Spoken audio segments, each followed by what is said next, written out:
কার নাতি বললেন আপনি? বীরশ্রেষ্ঠ নূর মোহাম্মদ। হ্যাঁ, তো তার নাতি হয়ে আপনি মাথায় হেলমেট পরবেন না, তারপরে হচ্ছে কানের ভিতর আপনার কানের মধ্যে বাড়ি। আচ্ছা, এখানে রাখেন, এখানে রাখেন, এখানে রাখেন। ওয়ালাইকুম সালাম। আপনি তো ড্রাইভিং করতেছেন, হেলমেট নাই, আবার কানের মধ্যে আমি হেডফোন লাগাই রাখছেন।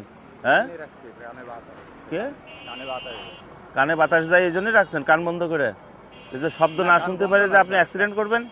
এটা কি জানেন? অ্যাক্সিডেন্ট করলে কার ক্ষতি হবে? আপনারই ক্ষতি হবে। আপনার কাগজপত্র কই? বাসায় কেন? কোথায় বাসা? কোথায়? হ্যাঁ, রাইফেল ক্লাবের সামনে বাসা। ব্যাংকে গেছিলাম। স্যার আছে নাকি? ও স্যার নাই।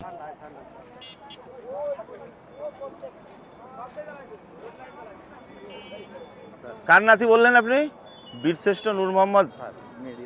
হ্যাঁ, তো তার নাতি হয়ে আপনি মাথায় হেলমেট পরবেন না, তারপরে হচ্ছে কানের ভিতর আপনার হ্যাঁ, আমার কানে সমস্যা আছে স্যার, এই জন্য বলেছে।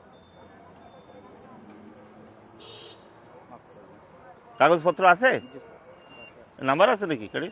না, নাম্বার প্লেট কাগজে নাম্বার লাগিয়ে করা ছিল আর কি। কাগজে নাম্বার পাইছেন? জি। তো নাম্বার পাইছেন না, মানে ফিঙ্গার দিয়ে নিয়ে আসতে হবে। তো নাম্বার পাইছেন, তো নাম্বার কেন করেন না? হ্যাঁ, ডিজিটাল প্লেটটা নিয়ে আসতে হবে। ওই আটক দাও। নামটা কেন বলেন?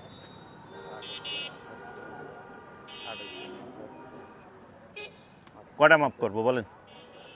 মাথায় হেলমেট নাই, কানের ভিতর হেডফোন, মোটরসাইকেল আনরেজিস্টার্ড, কটা মাপ করবো? হ্যাঁ, জোরে বলেন, জোরে বলেন। হ্যাঁ, আচ্ছা ঠিক আছে, ঠিক আছে।